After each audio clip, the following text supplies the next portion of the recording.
Hello नमस्कार, जय हिंद साथियों। स्वागत है आपका अपने यूट्यूब चैनल यूपी को दीपांकर सिंह पर। और इस चैनल पर हम आपको देते रहते हैं लगातार सरकारी जॉब्स की अपडेट, जिसमें आज आपकी एक बड़ी भर्ती आई है आरआरबी टेक्नीशियन, जो कि रेलवे में होने वाली है। जिन साथियों का सरकारी नौकरी पाने का एक सपना है और वो इसी तैयारी में लगे हुए हैं, तो उन सभी के लिए जिन्होंने 10th या फिर ग्रेजुएशन कर रखी है, उन सभी के लिए रेलवे में एक अच्छे पोस्ट पर सिलेक्टेड होने का एक सुनहरा मौका है, जिसके बारे में मैं आपको विस्तार से बताने वाला हूं।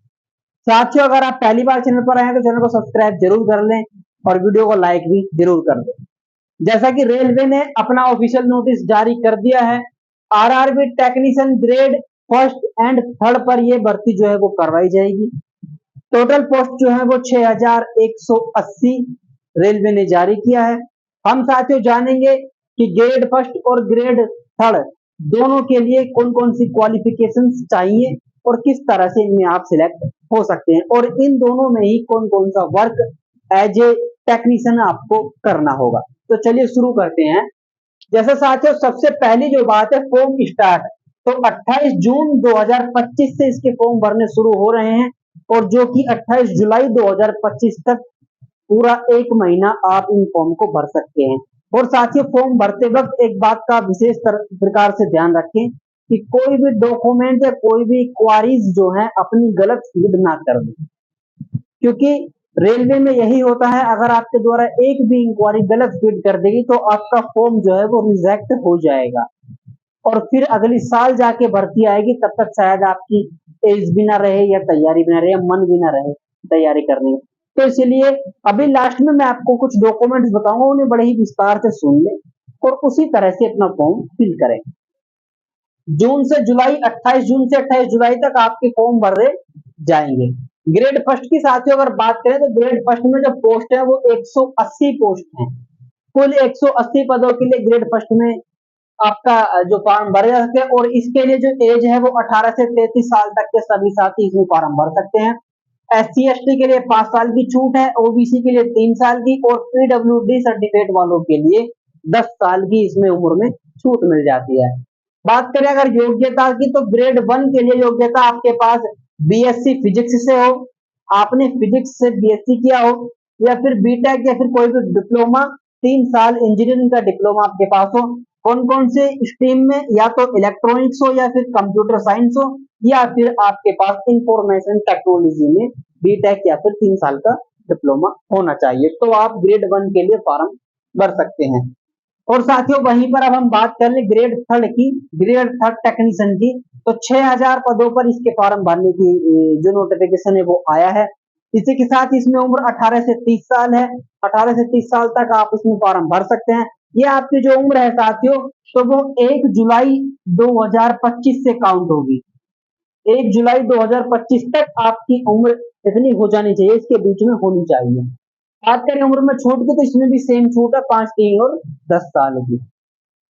अब साझे योग्यता की बात करें, तो अगर आप टेक्नीशियन ग्रेड थर्ड के लिए भर्ती होना चाहते हैं, तो या तो आपके पास में 10+2 मैथ से होना चाहिए, PCM 10+2, यानी कि आपने जो इंटर की है वो फिजिक्स केमिस्ट्री मैथ सेमेस्टर से की हो, या फिर आपके पास 10th और ITI होनी चाहिए। आपने 10th और ITI किसी भी स्ट्रीम में हो वो आपका चल जाएगा, ठीक है। इससे आप फॉर्म इसमें भर सकते हैं। अब साथियों इसमें एग्जाम पैटर्न आपका क्या होने वाला है, आप इसमें किस तरह से सिलेक्शन ले सकते हैं।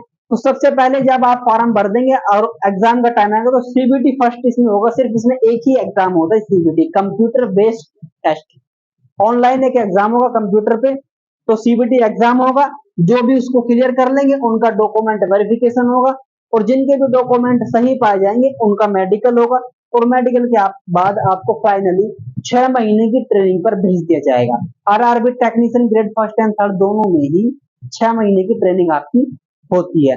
अब साथियों डॉक्यूमेंट वेरिफिकेशन जब आपका होगा, तो इसी में सबसे ज्यादा दिक्कत आती है स्टूडेंट्स को, क्योंकि वो फॉर्म भरते वक्त अपनी कुछ गलतियां कर देते हैं, जिन्हें बाद में सुधारना बहुत ही मुश्किल हो जाता है।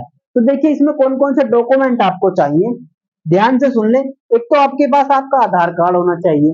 जो आपका आधार कार्ड है वो आपका 10th की मार्कशीट से मैच होना चाहिए।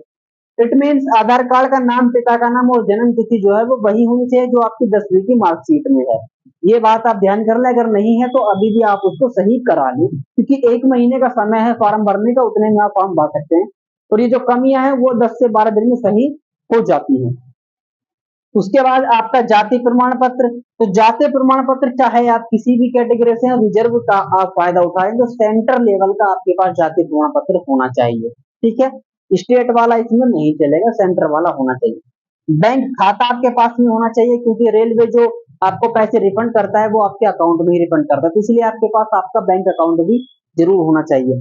उसी के साथ साथियों 10th की मार्कशीट जो कि कंपलसरी है दोनों के लिए, फर्स्ट और थर्ड दोनों के लिए, क्योंकि 10th की मार्कशीट से आपकी जन्म तिथि और आपका नाम, पिताजी का नाम मैच किया जाता है, तो इसीलिए ये कंपलसरी है। उसके साथ साथियों अगर आप ग्रेड थर्ड के लिए भरना चाहते हैं तो आपके पास 12th की मार्कशीट या फिर ITI होना चाहिए। उसके साथ अगर आप ग्रेड 1 के लिए भर रहे हैं तो आपके पास डिप्लोमा, BSc या फिर BTech इन सब का जो है प्रमाण पत्र होना चाहिए, इन सबकी मार्कशीट होनी चाहिए। तो साथियों ये पूरी डिटेल्स है आपके RRB technician grade first and third के लिए। अब साथियों इसका जो सिलेबस है अगर उसकी बात करें, सिलेबस में आपका GK, GS, reasoning, math, Hindi और आपका जो कंप्यूटर साइंस है, कंप्यूटर से कुछ सवाल आएंगे, साइंस से कुछ सवाल आएंगे, फिजिक्स के कुछ सवाल आएंगे, तो यही कुल मिलाकर के रेलवे के क्वेश्चन आपसे पूछे जाएंगे। और साथियों इसमें अगर बात करें तो ग्रेड थर्ड के लिए आपका जो इनिशियली पे है 19,900 रुपए बेसिक पे आपको यहाँ पर मिल जाता है, और ग्रेड फर्स्ट में आपका जो बेसिक पे है वो करीब 29,100 रुपए आपको अच्छी खासी सैलरी यहाँ पर देखने को मिल जाती है। तो जो भी मेरे साथी रेलवे की तैयारी कर रहे हैं तो उनके लिए एक बहुत अच्छा मौका है। 28 जून से आप इसमें फॉर्म भर सकते हैं। फॉर्म भरने से पहले मैं फिर से आपसे कहना चाहूंगा कि फॉर्म भरने से पहले आप अपने सभी डॉक्यूमेंट्स जो को हैं अच्छी तरह से चेक कर लें, उनमें किसी भी तरह कोई मिस्टेक नहीं होनी चाहिए। और जब आप फॉर्म भर रहे हो तब भी आप अपने फॉर्म का एक कच्चा प्रिंट आउट निकलवा लें, उसको ध्यान से बारीकी से चेक करें, उसके बाद ही उसको सबमिट करवाएं, क्योंकि अगर आप किसी भी दशा में गलत फीड कर देते हैं तो आपका फॉर्म जो है वो रिजेक्ट भी हो सकता है और आपको फिर DV के समय भी उसमें दिक्कत आ सकती है। तो उम्मीद है आपको ये वीडियो काफी अच्छी लगी होगी। वीडियो में दी गई इन्फॉर्मेशन अगर आपको समझ में आ गई है तो वीडियो को लाइक और इस चैनल को सब्सक्राइब जरूर कर दें। बाकी मिलते हैं अगले नेक्स्ट वीडियो में किसी नेक्स्ट गवर्नमेंट जॉब के साथ। जय हिंद, जय जवान।